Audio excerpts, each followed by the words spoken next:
All right, let's bring in Darren Dreger. Dregs, I did think that was accurate. You're born ready, right? Aren't you born ready? Yeah. Normally when it comes to Ryan Rishaug, there's just an endless supply of material. So I don't have anything that would be cutting. But one thing that Ray and I had a good chuckle over on Ray and Dregs Hockey Podcast last week, we have a group chat, right? And it's literally just scheduling when the next pod is going to be recorded and all of that. And Ryan just quickly chirped back into the group, in transit. Oh, my God. Who says in transit? Nobody. That's the entire point. Like, Ferraro had a field day with that. I'd like to, head for lunch, but I can't because I'm in transit. Now I'm hoping to visit with my kids, but I wonder if I'll have time because they're in transit. So it's just an endless rip job now. That is funny. Hey, we're going to get to the Oilers here. They're struggling, but got to get your thoughts. Blue Jays have forced a Game 7. Vladdy had that incredible moment after the game. I thought it was just spectacular television. It's like he had a producer in his ear, and they're like, pause and smile at everybody. And then they took the camera around. That was just phenomenal stuff. It really was. And so last Thursday, you've reminded me of the regional game that we did, Toronto Maple Leafs game. And one of the devices that we have with every regional game is the quiz, right? As Duthie calls it, it's Canada's favorite game show. So one of the questions was the face of the Toronto sports scene. Is it Austin Matthews or is it Vladdy? And I went with Matthews. Simply because I expanded the view, right? I mean, in the moment, of course, it's Guerrero Jr. Of course it is. I mean, they're heading into Game 7. Now, prior to this, they weren't. They were in a dark place, but just got ripped on social media for that. So now that, the Blue Jays have leveled the field here, and we're all excited about Game 7. I mean, that game last night was... I'd call myself slightly above a fringe fan. Okay. We're all immersed and whatnot in everything that is the National Hockey League and all the stories we have to cover. But just everything about that game last night, the 3 double plays, the timely hits, of course, the Vladdy bomb. I mean, there were so many good things about it. So I'm looking forward to tonight. It gets a little late out here in the East when they're playing ball at like 8:10 Eastern. That's a little late for us. You get past 11 o'clock and I need my beauty sleep, but I'll figure it out. I'll find a way. Lucas texts in and says, no love for Nick Arbuckle with the Argos. Some people asking Chad Kelly as well. Great season for Arbuckle, but I don't think he's going to be on that level. Dregs, the Edmonton Oilers, they've been on this road trip. They started it with Skinner being the best player on the ice, and they needed him to get by the Rangers. Then they've lost 3 in a row. And I think what's the most troubling thing about this, and we've seen them get off to slow starts year after year after year, but with this one, they don't even feel like they deserve more. Like these last 3 games have not been good hockey games from this team.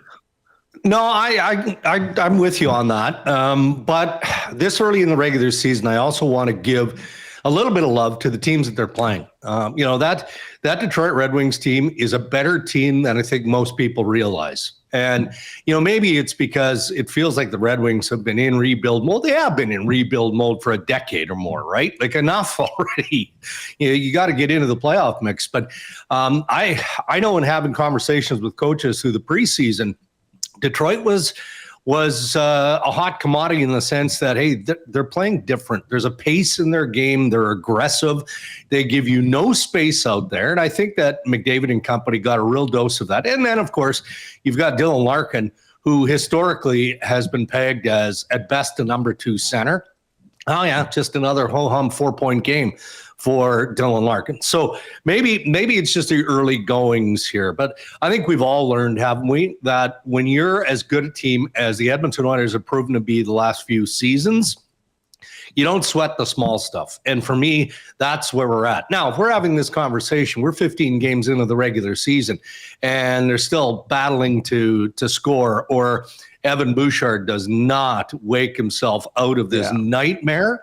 Well, then those are storylines that become more of an issue because you've got a greater sample size. Well, you make a good point there. And I mean, Detroit, they've won 5 in a row, 5-1. Devils as well, 4 straight wins. Rangers probably are better than what their record is now. And you replay that one the other night and they probably get a result. But just going back to the Oilers, Leon Draisaitl was quoted yesterday as saying, certainly not for lack of effort. And I think a lot of fans in this market would beg to differ. Do you think this is a player thing, though? And you mentioned, I mean, slow starters, they know what they are. They know how to maybe flip a switch, even though that's not what you'd want from a fan's point of view. Or do you see this from your point of view as maybe more of a coaching thing? Knoblauch likes to mix things up. They have a few fresh faces as well in that coaching staff. Gullickson's gone. Yeah, I mean, is it more systems type of thing, or is this just kind of on the players and a lack of effort, I guess, so to speak? Yeah, I mean, I would put it on the players. At the end of the day, the coaches can implement whatever systems that they feel comfortable with, but they don't have the skates on. They're not executing, and that's what it boils down to, is a lack of execution. And I can talk about probably 3 or 4 other better teams, better than what they're showing right now, who are having the same sort of issues. And, you mentioned what Knoblauch is doing in terms of scrambling things in search of that chemistry and all of that. Well, every coach on a team that isn't firing on all cylinders here, again, through the early part of the regular season, every coach is doing the exact same thing. And I think what it further exposes is how much time you need when you're a team that is up against the salary cap. And you look at your top end players, McDavid and Draisaitl, and I look here in Toronto, and you've got Nylander, and you've got Matthews, and you've got Nyes and Tavares. And guess what? Craig Berube is doing the same thing in Toronto. Like, he's just cycling through players, trying to figure out, okay, well, let's try this guy up there. Let's try this player down there. If you don't get a consistent push from your bottom 6, then that puts a ton more pressure on your top 6. I mean, that's just age old when it comes to having any level of success in the National Hockey League. And I feel like that's where the Oilers are, like a lot of teams.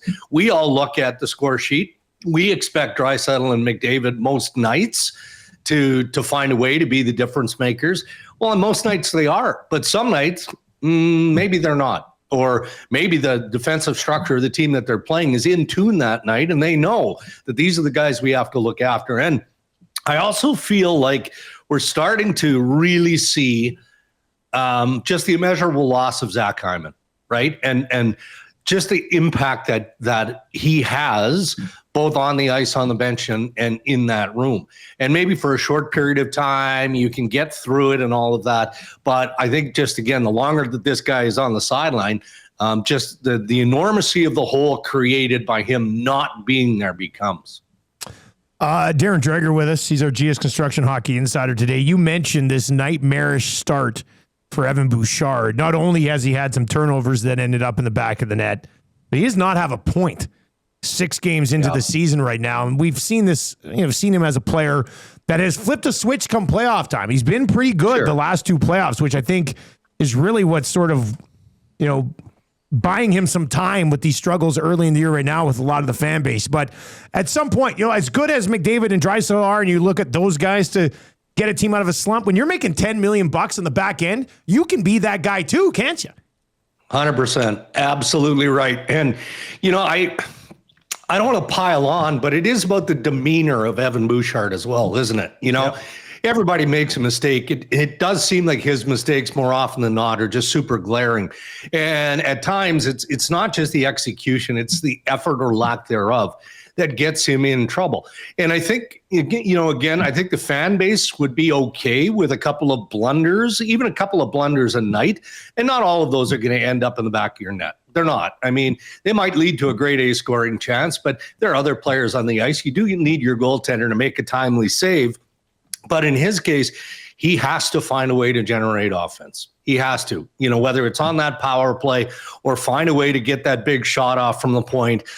Because, again, it's not all about the highlight goals for any team. But in this case, because we're so accustomed to the highlight goals in Edmonton, sometimes you need the greasy ones. And he has a skill set with that shot that not many NHL defensemen have. But if he's not using it, or he's not generating, then we all focus on what the negative is. And unfortunately for him, 6 games into this regular season, there's been way too much of that and way too little of the positive stuff generated offensively.